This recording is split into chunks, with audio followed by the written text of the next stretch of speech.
Student हम बात करेंगे solution of general trigonometric equations के ऊपर। मतलब फर्ज करें मैं एक ट्रिग्नोमेट्रिक इक्वेशन बनाता हूँ। मैं कोसिकेंट फंक्शन, आप जानते हैं कोसिकेंट एक ट्रिग्नोमेट्रिक रेशियो होती है जो कि हमारा जो साइन फंक्शन है, ठीक है, उसका रेसिप्रोकल होता है, उसका मल्टीप्लिकेटिव इनवर्स होता है। ठीक है, फर्ज करें कोसिकेंट एक्स जो है वो इक्वल टू है किसके जी, स्क्वायर रूट ऑफ 3 और प्लस कोटेंजेंट जो कि हमारा टेंजेंट फंक्शन है, ये उसका रेसिप्रोकल होता है या उसका मल्टीप्लिकेटिव इनवर्स होता है, ये है।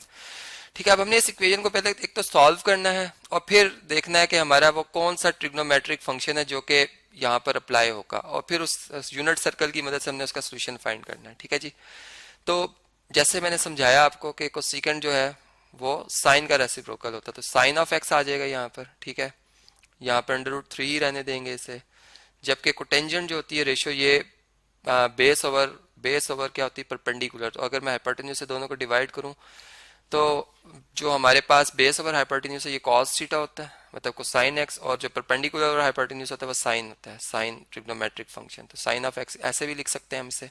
अब वो टर्म जिनमें के ट्रिग्नोमेट्रिक फंक्शन शामिल हैं या वेरिएबल शामिल हैं, जैसे ये टर्म हो गई और ये टर्म हो गई, इन दोनों को मैं एक जगह पर लिख लेता हूँ। मतलब इसका एडिटिव इनवर्स में, इस टर्म का एडिटिव इनवर्स में दोनों तरफ ऐड कर लेता हूँ। ठीक है, तो यहाँ पे क्या आ जाएगा, 1/sin x आ जाएगा। ठीक है, जबकि ये आ जाएगा यहाँ पर नेगेटिव साइन के साथ cosine x over sine x। ठीक है, और यहाँ पर क्या आ जाएगा जी, यहाँ पर आ जाएगा √3। ठीक है, अब देखें डिनोमिनेटर्स या डिवाइडर्स जब सेम होते हैं तो जो सिंप्लीफिकेशन होती है एडिशन की और सब्ट्रैक्शन की वो हमारे लिए बड़ी आसान होती है। ठीक है, तो यहाँ से हम क्या करेंगे, 1 माइनस कोसाइन x लिख देंगे। ठीक है, जबकि यहाँ पर स्क्वायर रूट ऑफ 3 आ रहा है। अब जो साइन हमारे पास ट्रिग्नोमेट्रिक फंक्शन है, अगर इसका मल्टीप्लिकेटिव इनवर्स 1/sin x का, अगर आप देखें साइन एक्स है, अगर इससे दोनों तरफ मल्टीप्लाई कर दिया जाए, यहाँ भी और यहाँ भी साइन एक्स से अगर हम मल्टीप्लाई कर दें, ठीक है, तो ये कैंसिल हो जाएंगे। ठीक है, यहाँ पर मल्टीप्लिकेटिव आइडेंटिटी 1 आएगी जो कि इस 1 माइनस को साइन एक्स से मल्टीप्लाई होगा, तो अगेन वही आंसर आ जाएगा 1 माइनस को साइन ऑफ एक्स।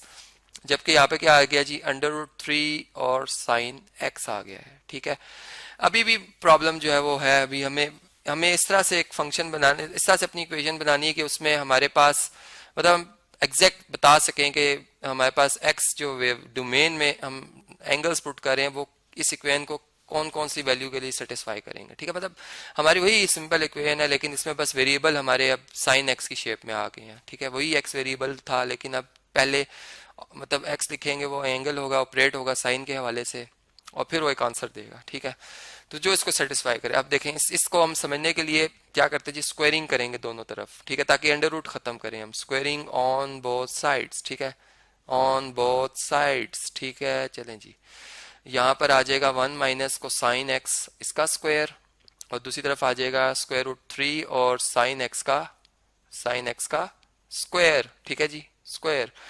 अच्छा, यहाँ पे अगर हम a minus B whole square का फार्मूला लगाएं तो आप जानते हैं a² plus b² minus 2ab होता है। ठीक है, 1 का स्क्वायर 1 प्लस कोसाइन स्क्वायर।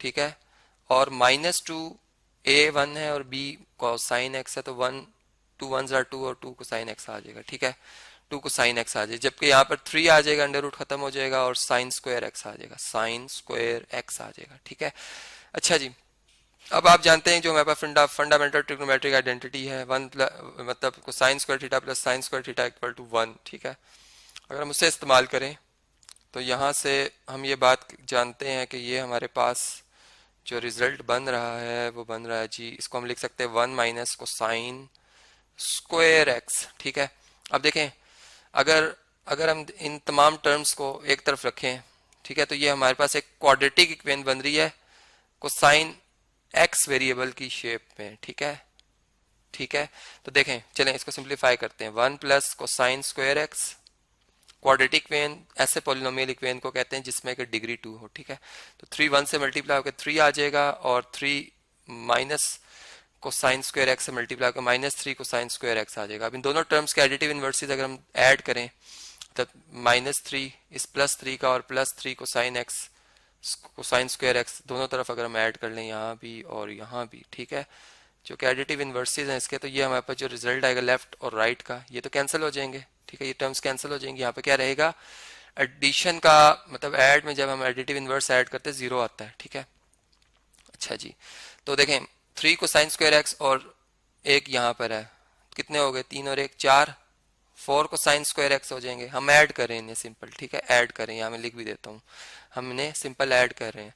अच्छा जी, -2 कोसाइन एक्स आ गया, ठीक है, और 1 में से 3 माइनस कर दें तो सारी बात है, बिगर वैल्यू के साइन नेगेटिव है, 3 में से 1 माइनस किया जाएगा, 2 आ जाएगा, जबकि यहाँ पे इक्वल टू 0 आ गया, ठीक है, यहाँ पे इक्वल टू 0 आ गया। अब देखें इससे नेक्स्ट अगर इसको सिंप्लीफाई करें तो यहाँ से देखें तो टू कॉमन लिया जा सकता, मतलब हर टर्म 2 पर डिवाइड हो रही है, इसको भी 2 पर डिवाइड कर दें, इस टर्म को भी 2 पर डिवाइड कर दें, इसको भी 2 पर डिवाइड कर दें। जब हम डिवाइड करेंगे हमारा यहाँ से सारी बात है 2 इस 4 को कैंसिल कर देगा, 2 और कोसाइन स्क्वायर एक्स रह जाएगा, ये हम इधर लिखेंगे। फिर ये 2 इस 2 को कैंसिल करेगा, यहाँ पे सिंपल कोसाइन एक्स रह जाएगा, ठीक है, और ये 2 1 टाइम 2 होता है तो यहाँ पे -1 रह जाएगा। जो रिमाइंडर है मतलब जो डिवाइड करने के बाद आंसर है वो मैंने यहाँ पर लिखा है, ठीक है, यानी क्वोशिएंट लिखा है, ठीक है।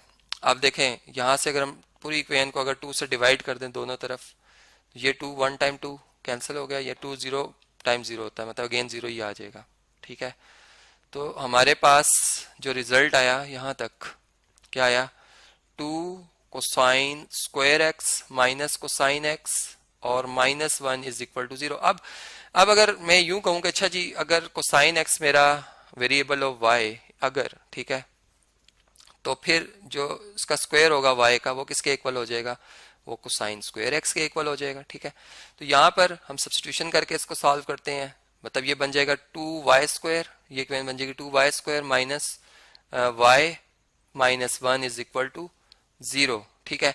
अब इसमें अगर हम इसके फैक्टर्स बनाएं, ठीक है, इसके फैक्टर्स क्या बन सकते हैं जी, इसके फैक्टर्स जो हैं वो मिड टर्म ब्रेक करते हैं जी, देखें 2y², ठीक है, प्रोडक्ट हमें 2y² चाहिए माइनस का, तो अगर मैं -2y में से मैं ऐड कर दूं y तो मेरे पास क्या आंसर आएगा, मेरे पास आंसर आएगा -y, ठीक है।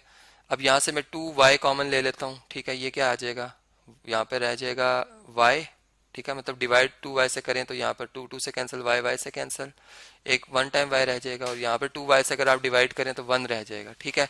इसी तरह यहाँ से आप +1 कॉमन ले लें, ये y -1 आ जाएगा, ठीक है, इक्वल टू 0। और अगर अब हम देखें तो ये y -1 ये इन दोनों टर्म्स में कॉमन है, ठीक है, इसे हम कॉमन ले लेते हैं, ठीक, ये हमारे पास आ जाएगा y -1, ठीक है, यहाँ पे क्या रह गया 2y और यहाँ पे क्या रह गया +1 और इक्वल टू 0। अब हमारे पास जो इक्वेशन है इसमें हमारे पास मतलब हम ये जानते हैं दो रियल नंबर्स का प्रोडक्ट अगर 0 है तो उनमें से लाजमी है कि एक लाजमी 0 होगा, या a 0 होगा या b 0 होगा, ठीक है।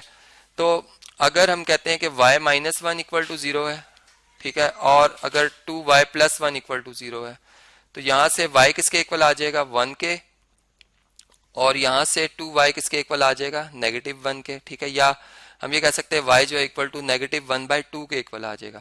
और हमने जो पुट की थी वैल्यू, ठीक है, हम जानते हैं कि जो हमने y सब्स्टिट्यूट किया है वो क्या है, y तो हमने कोसाइन x के इक्वल था, ठीक है, हमारा तो असल फंक्शन x में x वेरिएबल में है, तो हम यहाँ पे कह सकते हैं कि cos x जो है एक केस में 1 के इक्वल है और एक केस में हाफ के इक्वल है, -½ के इक्वल है, ठीक है।